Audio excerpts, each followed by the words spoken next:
Hello and welcome to our advocacy training this afternoon, Making Room for Our Neighbors, Advocacy for Housing that is Affordable.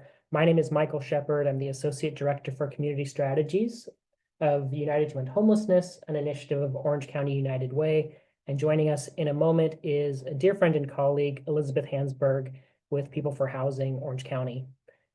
This training is a part of Affordable Housing Month, which is recognized every year in April. And we thought that it would be a great opportunity to share what housing advocacy looks like for people that have an interest in seeing this brought into their communities. We know that advocacy is something that involves everyone. It is not just up to elected officials or developers or other civic leaders to make housing happen, but everyone has a role to play. And especially members of the community have a role to play in letting those civic leaders, letting those elected officials know that we want to see more housing in our communities at all levels that is affordable. And so we'll be breaking that subject down over the course of the next hour. We'll have some time at the end for some questions. And most importantly, we want this to be a continuing invitation for you to get involved and learn more. That if there is something that we summarize or we touch on just briefly, know that both myself and Elizabeth are always open to connect, to go into more detail about what this looks like for a particular city or a particular district, to talk about different solutions, because we are absolutely of the mind that to continue to grow as a county, we need housing that is affordable for the people who call this place home. And so as we get rolling, thank you again for joining us, and I will welcome to the screen my friend Elizabeth. Elizabeth, go ahead. Hi, good afternoon, everybody. My name is Elizabeth Hansburg. I'm the co-founder and director at People for Housing Orange County. I have known and worked with Michael for a long time as my neighbor and as a colleague in his advocacy for our neighbors without homes, and in his work to increase the supply of permanent supportive housing and affordable housing at United to End Homelessness. At People for Housing, we take a bit of a broader approach to our advocacy. We will advocate, of course, for affordable and permanent supportive housing, but we actually are big for first-time home buyers and apartments and condos, and bringing more diversity of housing to Orange County, which is largely many cities in our county are mostly single family zone. So just to give you a little bit of how we work together and a little bit about how we are different, let's talk quickly about our agenda for the day. Why are we here? We are here to talk about the affordable housing shortage and the homelessness crisis. What is the partial solution? Ultimately, homelessness is a housing problem.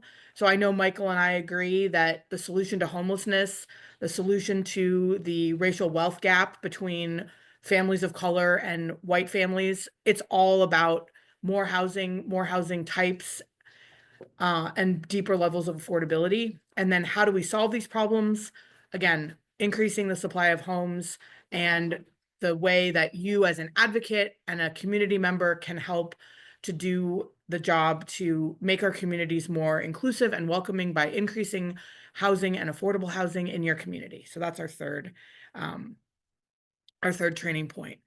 All right. So why do we have a housing shortage? This is a multifaceted question, and even since we have done this deck, I have even learned about more things that are in the works around why we have a housing shortage. There's a new book out called Abundance by Ezra Klein and Derek Thompson, and I highly recommend it. That's a little bit of an aside, but it basically is saying that our politics in California and other high opportunity places like New York and Massachusetts, we have gotten very good at the politics of saying no and not the politics of building. So that's something else to add to the rationale. But effectively, we have a housing shortage because we haven't built enough housing to keep up with the population. And back in the early 2000s, there was a belief that the boomer generation would downsize and move to other move out of the homes that they had raised their families in. And we have just not seen that to be the case. So we have older, whiter, wealthier homeowners, many of whom are staying put. So we have a lot of folks that are to some degree rattling around in houses. We have younger generations that have struggled to find housing that is affordable. They have struggled to what we call new household formation, to find partners and establish a new household and a family unit because of the cost of housing. And so those younger generations have had in some ways a delayed adolescence, living with their parents for longer. And why is that? Because entry-level housing in California is not a single family home. And yet most of our cities have dedicated 75% of the land to single family housing, which for the generation of, millennials and certainly Gen Z is not an entry-level home. It perhaps was at the boomer generation, but it is definitely not at the younger generations. They just don't have $1 million for a starter home. And then in terms of building, truly subsidized affordable housing, and we're going to go over some definitions, but when we talk about housing for truly low income families and residents and households, the cost is a huge factor. We have not funded it at the level needed to keep up with the demand, if you will. And so what little truly affordable housing we have, deed restricted, subsidized, below market rate housing, we have more people that need it than we have units or vouchers to share. And a lot of that is rooted again in the cost of land, cost of labor, but also just how much housing is allowed to be built on a parcel of land. So one of the solutions that we advocate for is zoning reform. So let's just define affordable really quickly. So we talk about affordable housing. Sometimes you'll hear it called capital A, affordable housing, but let's define it for a household. So HUD says that a home is affordable to a household if they're spending no more than 30% of their income on that housing. And that's supposed to include, utilities, taxes, HOA fees, whatever extras are associated with that housing. And that's because we need the remaining 70% of our incomes as a household to pay for things like food and clothing and transportation, school supplies and summer camp and daycare and all those things, health costs. So ideally, any household is spending 30% of their 30% or less of their of their income on housing, and anything that is greater than that is considered to be housing cost burdened. You could hear it called rent burdened. And then if you're spending 50% or more of your income on your housing, then you're severely cost burdened or severely rent burdened. So let's talk about what those numbers look like in Orange County. So for this current year, these income limits are updated usually in May. And so it tends to run like May of 24 to, April of 25. So we may be getting new numbers here quite shortly. But for this past year, the median household income for a family of 4 in Orange County is $129,000. So that means that for a family earning $126,000, a family of 4, if you are making $126,000 or less, you are considered to be low income and qualify for subsidized housing or a housing voucher. So let's really think about that. The $126,000 is a very respectable income. Another example is a low income resident. If you're say you're a new graduate, right? So you're a one person household. You're not you haven't established a partnership and you don't have children. A one person household, 88,000 is considered low income. Many of the first time jobs that folks are getting when they're coming out of school are not paying 88,000. So even our new graduates who, perhaps have not struggled with housing insecurity, as young people, in their growing up, but automatically considered low income. And again, goes back to the cost of housing, because I think $80,000 for a first job would be I think a lot of young people would be really happy with that salary, but they're already starting from behind because it is the cost of housing that is effectively making people poor. So that's a little bit on income levels. Let's talk about what is considered a fair market rent. Can we go to the next slide? So in Orange County, the fair market rent, this is set by California HCD. I think it's actually HUD by way of HCD. But for a 2-bedroom apartment, the fair market rent in Orange County is over $2,300 a month. That means that whatever portion, for a resident that's receiving a voucher, like a rental assistance voucher, which is not just like one-time rental assistance, but is an income source that they can use, month over month. They will pay 30% of their income, and the voucher will pay up to this for a 2-bedroom apartment, $2,344. So if they can afford, the $344 portion, then the voucher pays the other $2,000 is how that works. But again, referring back to the fact that that's an incredibly high rent to pay, and certainly more than, say, a young person coming out of school can afford. And for smaller households, or single parent households, right? If your household is all earners, you're doing better. But if your household is one earner and other household members or family members who are children or who are disabled or elderly, again, it becomes really, really hard. I don't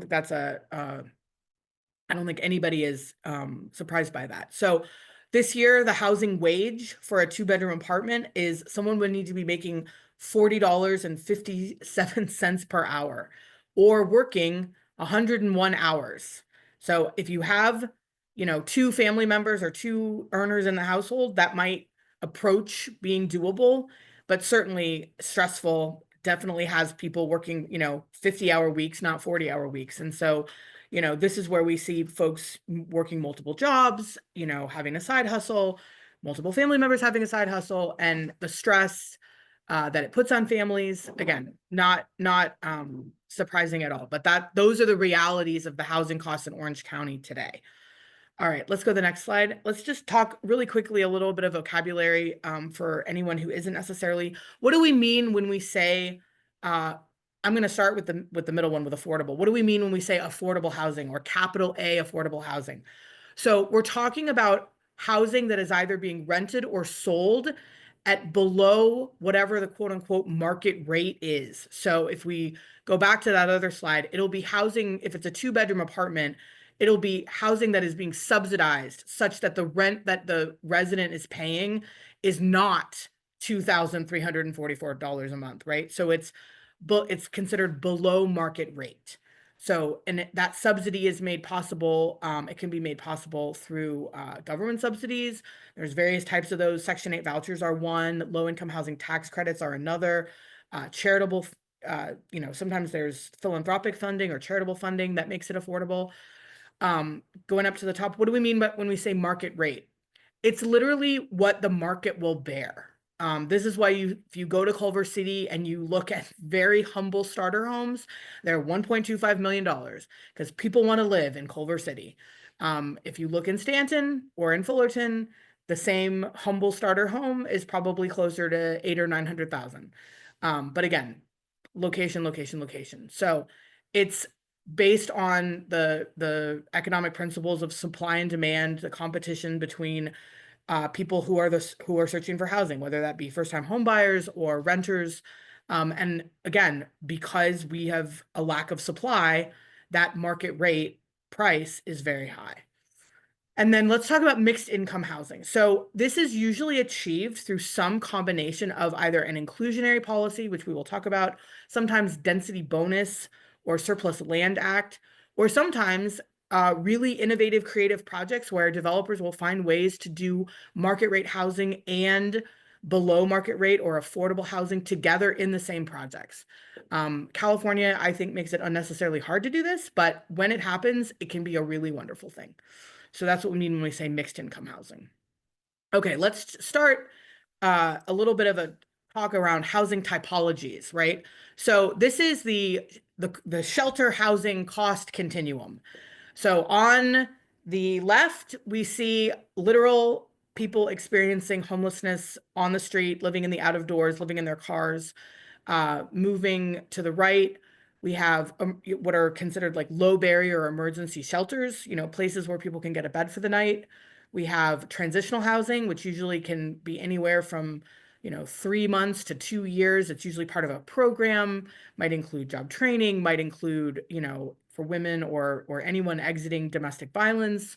The concept of that's transitional housing.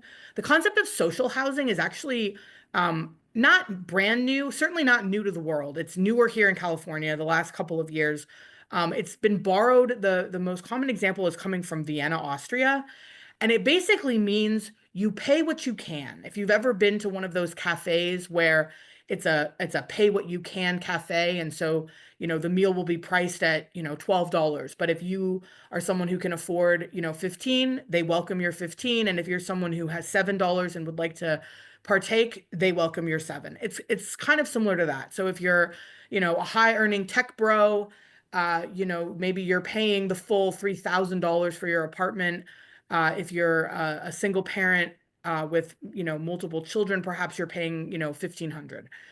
It's the idea being that people, the rents are sort of on a sliding scale, I guess you could say. The next one, affordable rental housing. Again, this goes to usually here in California, these are going to be low income housing tax credit, sometimes called LIHTC funded affordable housing. There's other ways of doing the subsidy. Sometimes they don't use tax credits. There's other programs that can be used. Section 8 vouchers can sometimes be used. Excuse me, in association with a project, not necessarily with a household. So it's called project-based Section 8. But again, this is rental housing that is specifically reserved for families that are low income, right? So making that 124,000, or for a family of 4, the 88,000 for a one person. Affordable homeownership, the biggest example we have of this in Orange County would be like Habitat for Humanity. There are other models. There's a land trust model, which is, again, a wonderful, I think, innovative way of doing things, but usually people have heard of Habitat. So that's the example there. Market rate rental housing is what you see, sort of the new shiny glass buildings that are going up, particularly in areas near transit. And then market rate homeownership is, again, just looking to, buy your first starter home, right? And that can include condos, it can include townhomes, it can include single family, detached, single family attached. But that's just kind of a continuum, just to give you a little bit of a kind of benchmark our understanding. Okay, let's go to the next slide. So again, just to circle back, homes that are priced less than the market rate are considered capital A affordable. It can come about in different ways.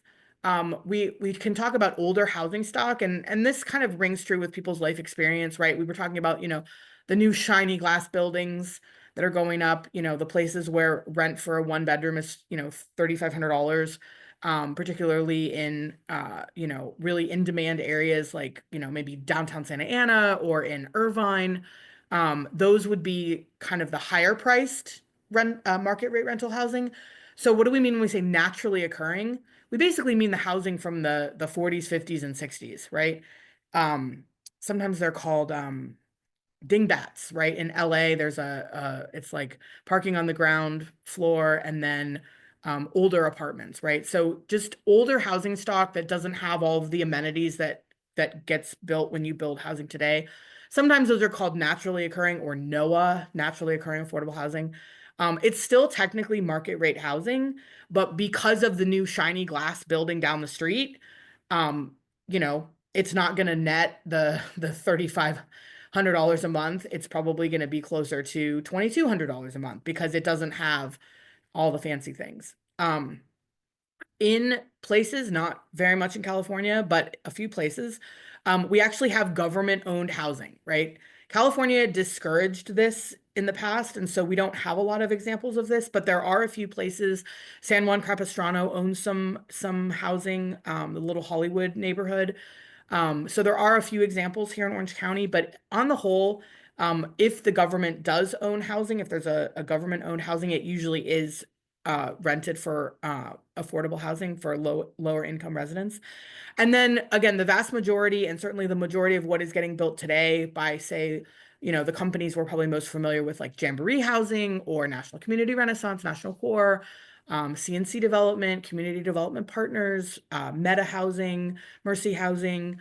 Those are all, some of them are for-profit, some of them are nonprofit, but they're all privately owned and managed affordable housing developers that are primarily using tax credits, but also probably some Section 8 vouchers that are going into projects there. And then they may use density bonus. That's a great, if you can do those, that's amazing, because you get to have more density with you're already building affordable housing, you get to build a few more units. And then sort of the last, I'll call it the sprinkles, right? It's not the main course by any stretch, it's the garnish, would be the inclusionary or density bonus units that get built within market rate projects. These tend to not, in terms of dollar for dollar, you don't actually produce as much as you do with, say, like a full tax credit project, but there's no subsidy involved. And so oftentimes when cities don't have money to put forward for affordable housing, but are looking to take action on affordable housing, they will pass an inclusionary housing ordinance, or they may even, set a minimum density with hope that a developer will come in, and if they're going to build an apartment complex, that 10% of that will be set aside for low income residents. And so that policy, it's called oftentimes if it's a city policy, it's called an inclusionary policy, but then there's also state laws, literally called state density bonus law, where developers can take it a step further and receive more units. If they will add more affordable housing to the project, they can receive more units. Okay, let's go to the next slide. Oh, I'm talking too much. Okay, so we got through the why, right? We have a housing shortage. Now we're going to talk about housing. Well, we kind of already talked about housing types, but we'll keep going. All right.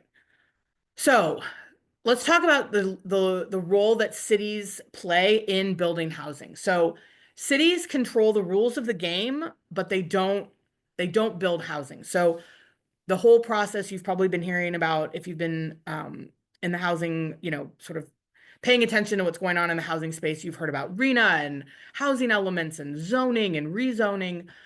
Those are the rules, basically, that local governments are encouraged by the state to update to accommodate more housing. But most of the time, cities don't act as developers. Oftentimes they will donate land, but it really is, we're really relying on the market to deliver housing.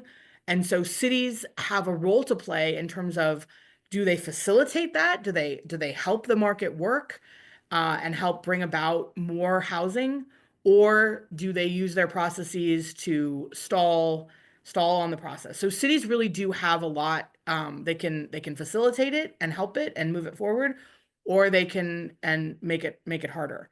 How do they make it harder or easier? By setting the permit and approval processes, right? Just the going through the motions of, what's called entitlements, which is basically, whoever the landowner or the developer is going to the city and saying, I'd like permission to build this, right? Do the zoning code rules, right? If everything's zoned single family and I'm looking to build, an apartment complex with affordable housing, I've got to go through the process of getting a zone change and getting a general plan amendment, right? Whereas the whole RENA process and the housing element process is really encouraging cities to go ahead and rezone those parcels where the city wants to see new housing. If there's an area of their city that they're open to seeing be redeveloped for more housing, higher density housing than perhaps what is available in other parts of the city, that's really what the housing element process is about. All right, the state's role.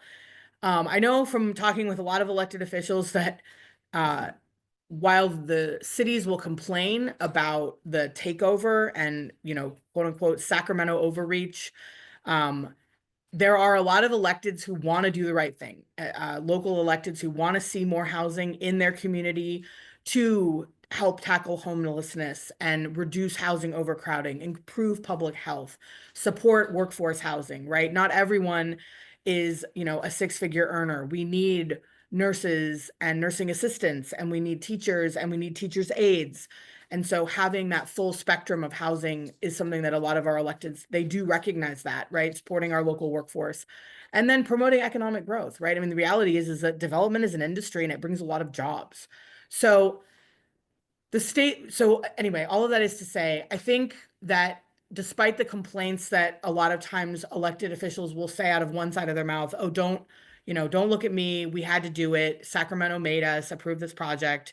There really is a benefit to having the state step in and uh, provide consequences for not permitting affordable housing, for not rezoning, for cities being a barrier to new housing development, because if we do not produce more housing, and we're really starting to understand this more clearly, more housing is a good thing, right? Because it lowers the housing cost, because we're just contributing more to the market. That's not to say that we don't need specialized targeted subsidies for low income families. It doesn't mean that we don't need to do extra funding and go the extra mile to make sure that we do have truly deeply affordable housing at deeper levels of affordability. Those are all true things, but the answer is not to just stop building altogether. Okay, so let's talk about what some of this housing looks like.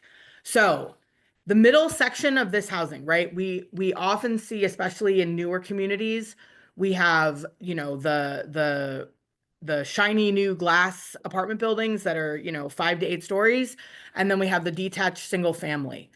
Well, back in the day, we built lots of different types of housing, right? If you go to Orange, or you go to even Old Town Orange, or downtown Fullerton, and I'm sure there's in other places too, Santa Ana, we had these wonderful things called the bungalow courts, and they're darling.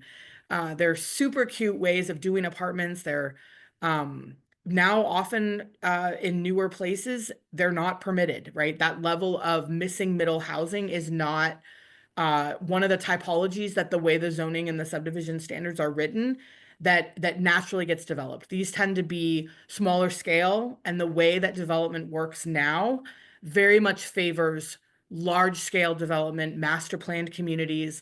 And there might be diverse housing types within that, but the idea of like incremental housing and that incremental development that was possible back when, our older cities were founded, new development types just haven't really lent themselves to that style. But bringing back some of the housing types like duplexes, or the bungalow court is one of my favorites. We have one here in my city of Fullerton called Dwella, which everyone loves. Everyone thinks that if we're going to build an apartment building, that's what it ought to look like. The point is that there's just a lot of opportunity in that missing middle zone. And so what do we mean when we talk about housing density? So basically, it's a reflection of how many units of housing are we putting on that parcel of land. So some examples: single family housing, you could have single family housing, and if all the lots, right, the parcels of land that the homes are sitting on, if they're 3,000 square feet, right, that's called a small lot single family. That's going to be different than single family houses on lots that are 20,000 square feet, right? Those are going to be very different neighborhoods. So even within the same housing typology, you can have difference in density, but it's basically land per, like, either parcel of land or land per acre, right? We call it dwelling units per acre. So just to kind of give you some concepts, an ADU is a way to bring, like, an accessory dwelling unit, sometimes called a backyard cottage or a granny flat. That's a way to introduce some density into single family neighborhoods without really changing the fabric of the community itself, right? You're not tearing down homes and combining lots and building, an apartment building, or a sixplex. You're just adding one home to the backyard of you're adding one home on a lot where there already is the main house, which is why it's called accessory. A duplex would be to build two homes on a lot that perhaps, originally had one. And again, if you go to Old Town, you'll see places that, duplexes were normal, right? It was built on the same lot size as a single family home next door.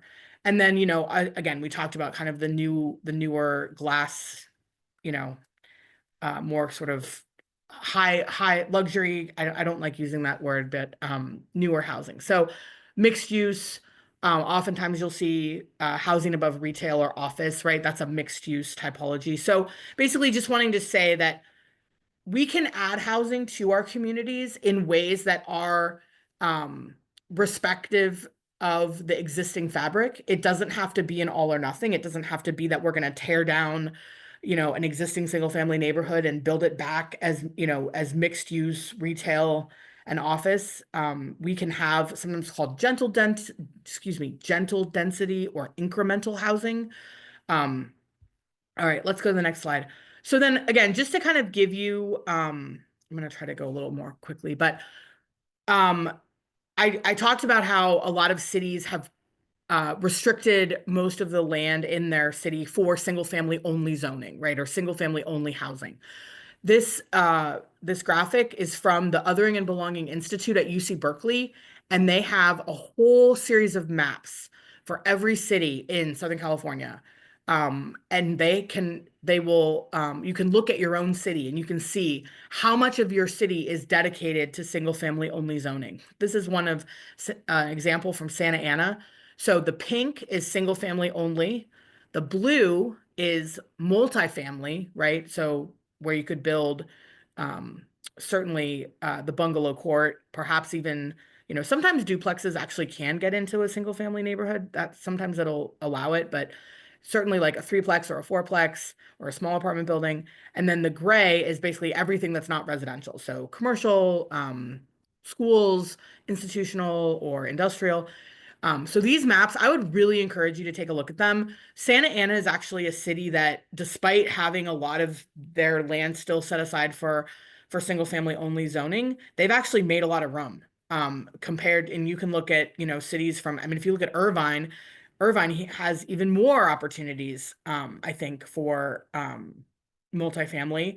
And then you can look at, say, a city perhaps like Villa Park, where I think the entire city, all but maybe, I think they had to rezone where the grocery store is or something, is pretty much zoned for single family. So if you're interested in that, it's interesting. But I mean, again, you'll find that if 90% of the land is zoned for single family and the minimum lot size is a half an acre or, 20,000 square feet, it's probably going to be what I would call an exclusive community. Again, this is just an example of what a mixed density neighborhood could look like, just kind of more of that missing middle housing. And then, oh, this is about how much housing does Orange County need? Okay, I'm going to give you the quick and dirty. 181,000. If you added up all the RHNA numbers for all the cities in Orange County, plus what they gave the unincorporated parts of the county, it's 183,861.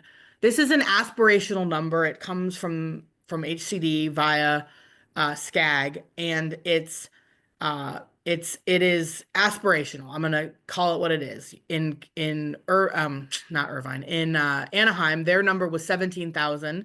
Fullerton, our number was 13,000. Buena Park was around just under 9,000. These are, and just for reference, the city of Anaheim's existing housing stock is about 110,000.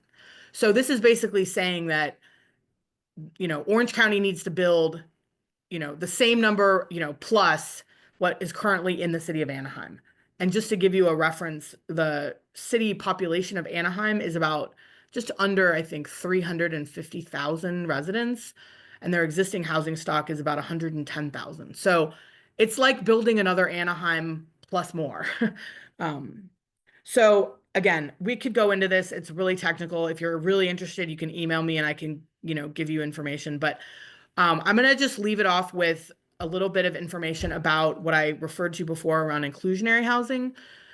Many cities in the 6-cycle RHNA, right, which was the whole process that the cities had to go through to accommodate the new development that they were being asked to zone for, right, with their housing element process.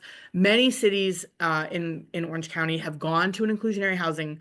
Uh, they've implemented a policy, and so the hope is that what this says is that, okay, if I'm going to build, if the city has a 10% inclusionary housing policy, and I'm going to build a 100-unit apartment building.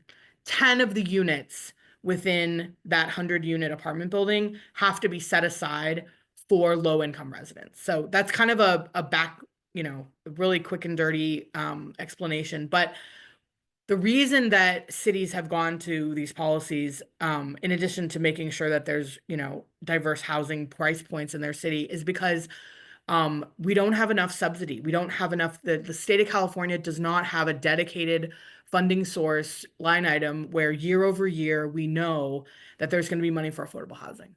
Affordable housing in the state of California really gets kind of, I'll say what's left over, if you will. And so that's why we have these big bonds, because we don't have a dedicated source or a dedicated guarantee. And then some of the cities, Irvine, City of Brea, and Irvine and Santa Ana have had an inclusionary policy for a long time. Costa Mesa recently enacted one. Anaheim recently enacted one, again, as part of their 6-cycle RHNA. So I'm going to leave it there, and I'm going to turn it over to Michael. And that was a lot of information, but I know that he has more to tell you. Thank you, Elizabeth, for that first portion and really giving the overview of what we mean in housing. That it is so much more than just putting an apartment building here or putting an apartment building there. It's more than just trying to have something like rent control, and that's going to solve things. It really takes a multifaceted approach in each community to find these solutions. But these solutions affect everyone in our communities. And whenever we have these conversations, we want to recognize that change can be hard, especially when that change is uncertain. What will my neighborhood look like 10 years from now? Or what will my property values look like 15 years from now if we pursue these choices? And I just want to underscore before we move on to talking about homelessness is how much it is the heartbeat of people who are involved in housing advocacy, that they want to see communities improve. They want to see them be more accessible to for people to enjoy their lives. And that is a vision that we can rally around in building an Orange County that is a place where people have a safe and affordable place to live and opportunities to thrive. I want to pivot now to also talk about how housing affects homelessness. We generally spend an hour and a half to 2 hours going into a deep dive about homelessness in our Homelessness 101 classes. This is not that class today. And so I just want to start this portion by recognizing that when we're talking about homelessness, we're talking about folks who do not have a home. The definition is that simple. They do not have a place to sleep at night. And by solving for housing, we are able to solve for homelessness.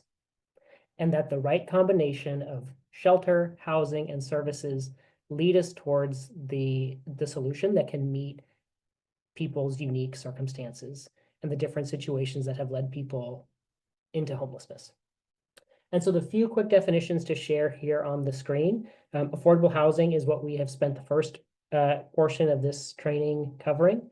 That having housing that is affordable means that it is accessible to people who have income challenges, and for some folks who do not need the kind of intensive services or subsidies, being able to have access to housing that is affordable is what makes the difference.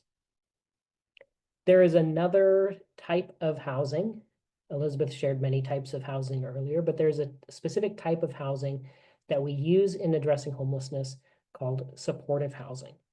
And this is for folks that have been unhoused for a year or more and they have a disability. So there is a long-term financial need as well as a long-term treatment need. And that type of housing is able to utilize voucher resources that come from the federal government and then are distributed and utilized by our public housing authorities here in Orange County to develop apartments that have the combination of housing and services.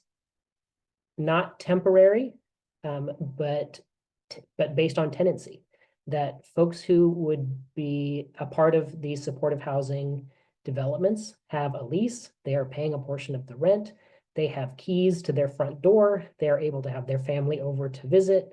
It is by all accounts the most effective, most cost-effective, and strongest solution we have for serving some of our most vulnerable.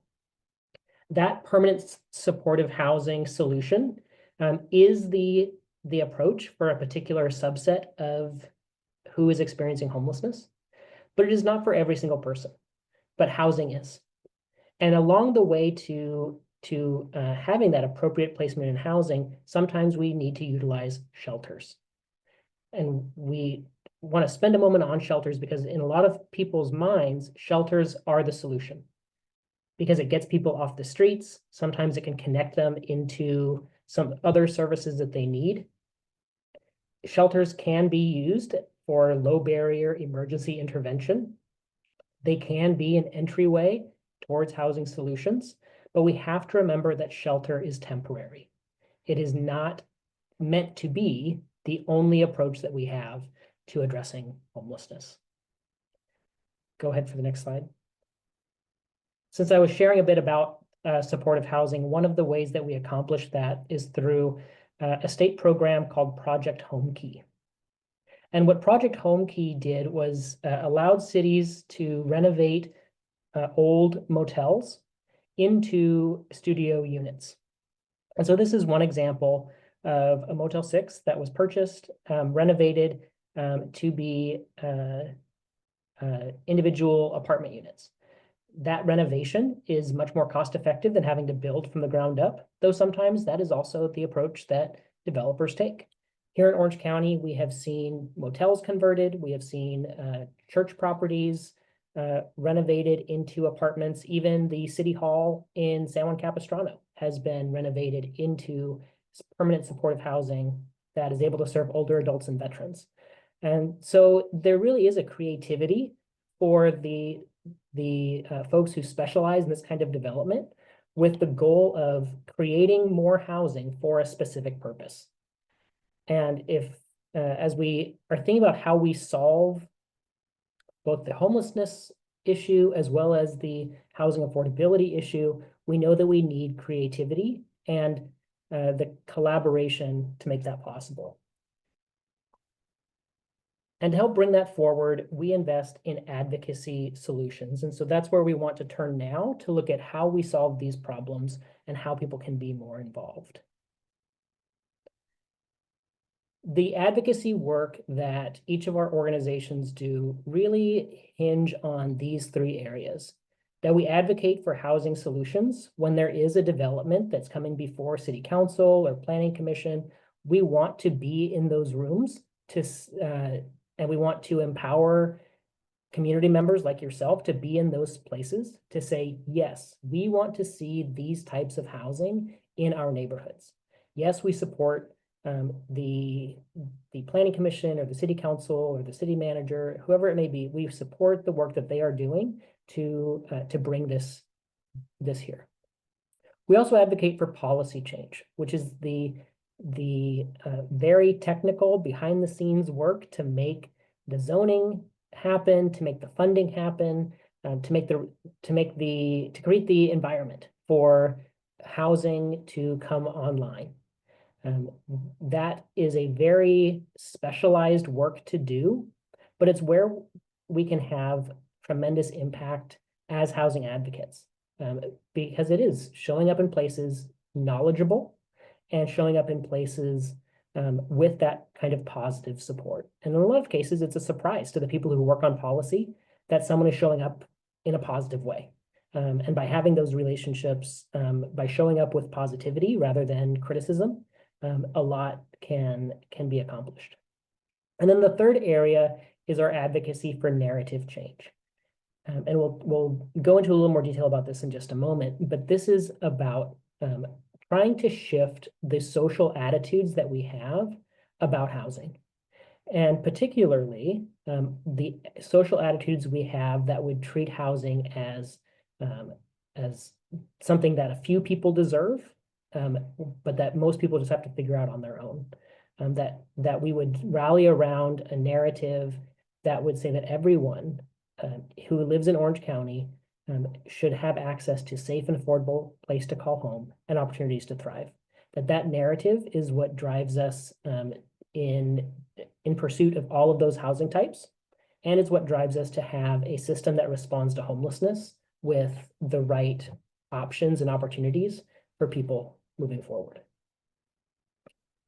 So looking at the policy change at the city level and how someone can get involved, we really love, both Elizabeth and I and our teams, when someone is absolutely fresh to this work and they say, I want to get involved, but I don't know how. And we can explain how to go to city council, how to go to the board of supervisors, and how you can make your voice heard. And so if you are getting involved for the first time, simply identifying the time, date, location of the meeting is usually something that can be done through a website for your city or for the county. You want to identify on the agenda the time for your public comment, and to identify the time that they will be speaking on this issue that you're interested in. It may just be that you are listening first, but then also that you are, that if there is a public hearing, that you are prepared to give comment if that's what you choose to do. And in all of these public meetings, there is a very specific place to provide comment so that your voice can be heard.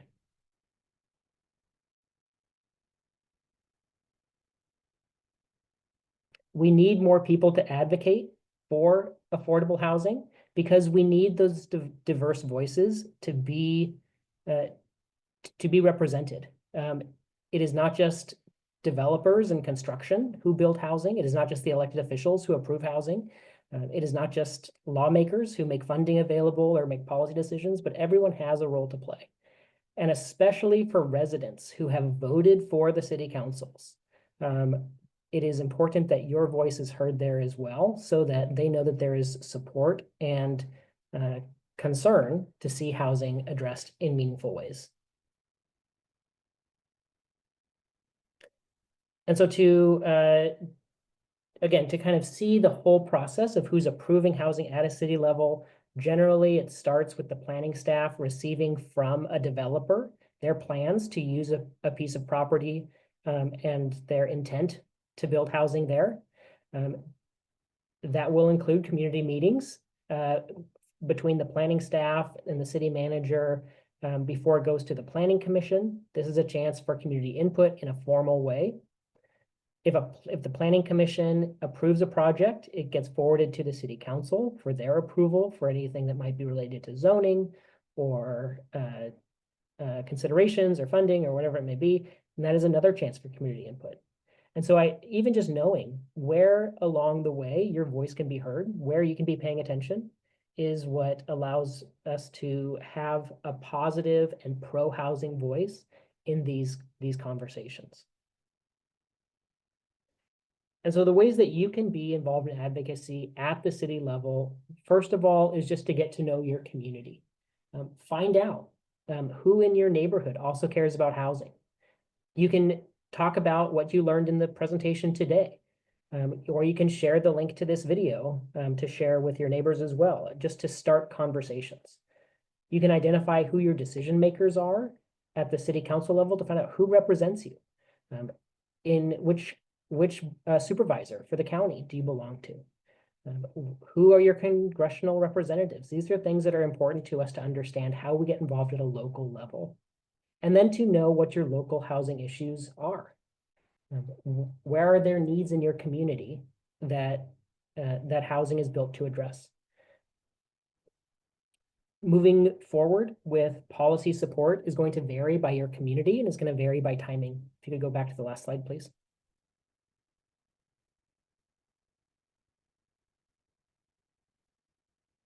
Thank you.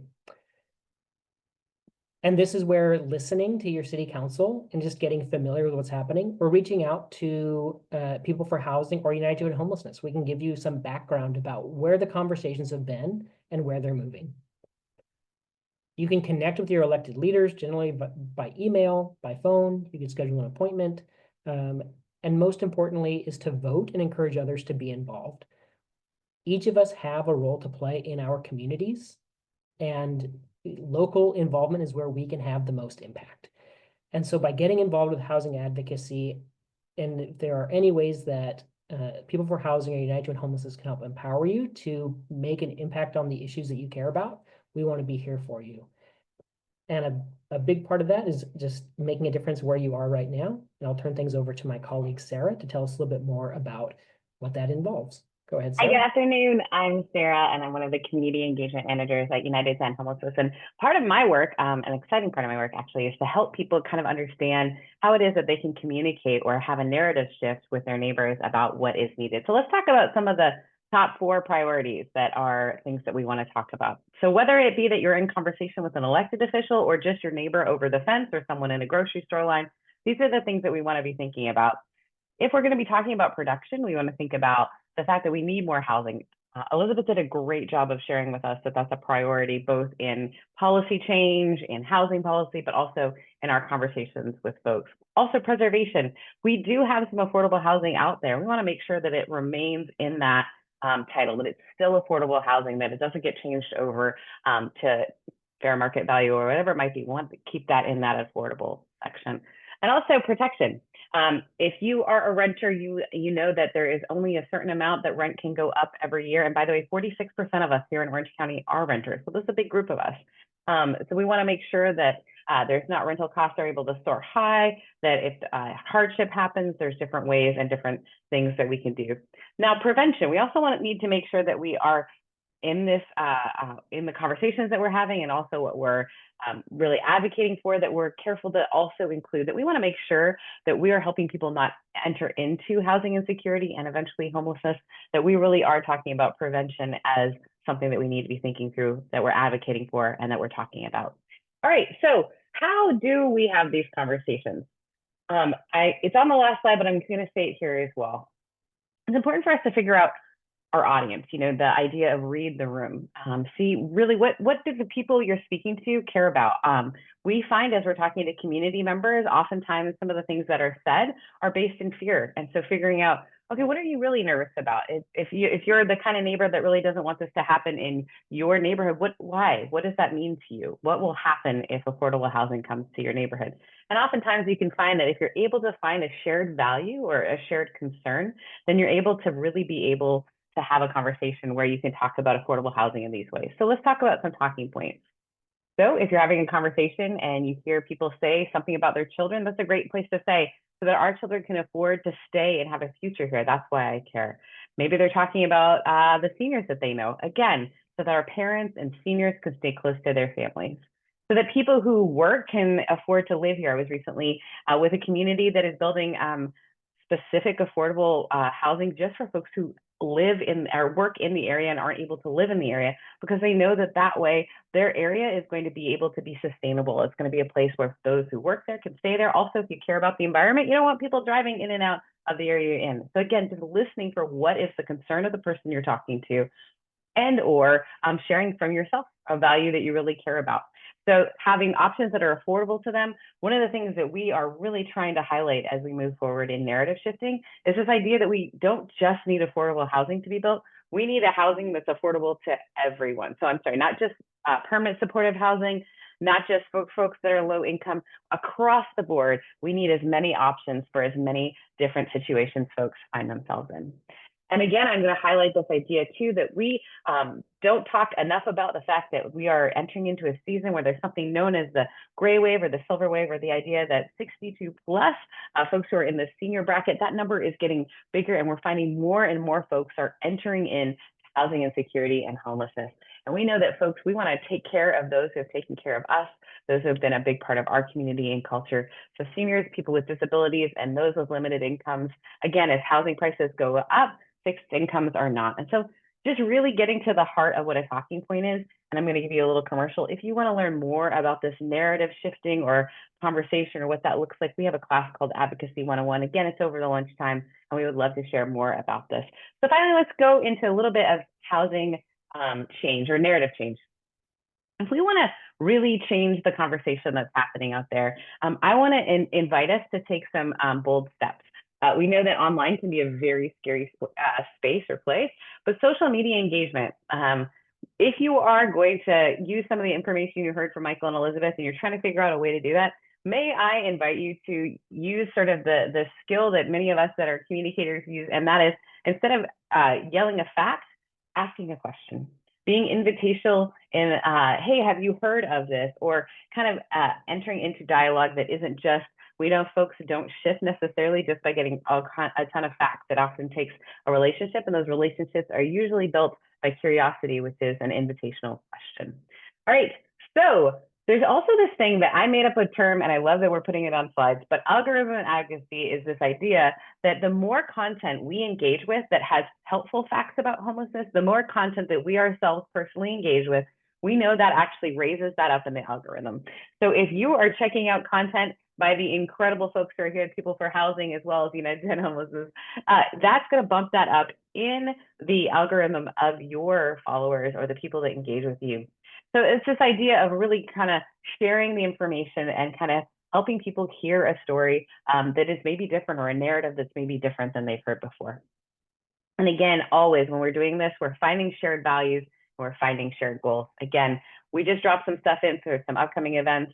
Please join us with more of those. But I want to end us in inviting you to follow along with us. This last page here just has a bunch of ways that you can engage with us. This will be up on both of our YouTubes later, but you can find us on Instagram. You can find us on LinkedIn, TikTok. You can find them on TikTok. You might be able to eventually find us on TikTok. But there are websites and different ways that you can keep engaging with us. If you have any questions, we would be happy for you to follow up with us. I'm so grateful that you spent the time. And I'm grateful for my colleagues. I want to make sure, does anyone have any other closing thoughts? Thanks for bringing it all together. I really appreciate. And yeah, we have a lot of information to share, more than we could get in this hour, but really want to just encourage you to keep in mind that, you know, while the funding is coming from the federal and the state level, land use approvals and decisions about what type of housing is allowed and where, these are still decisions made at the local government level. And so your involvement in the place where you go to sleep at night, where you vote, where your kids go to school, your activism or advocacy, or being a civically engaged person right in your own hometown is really where you can do the most good. So thank you, everybody, and really appreciate the time.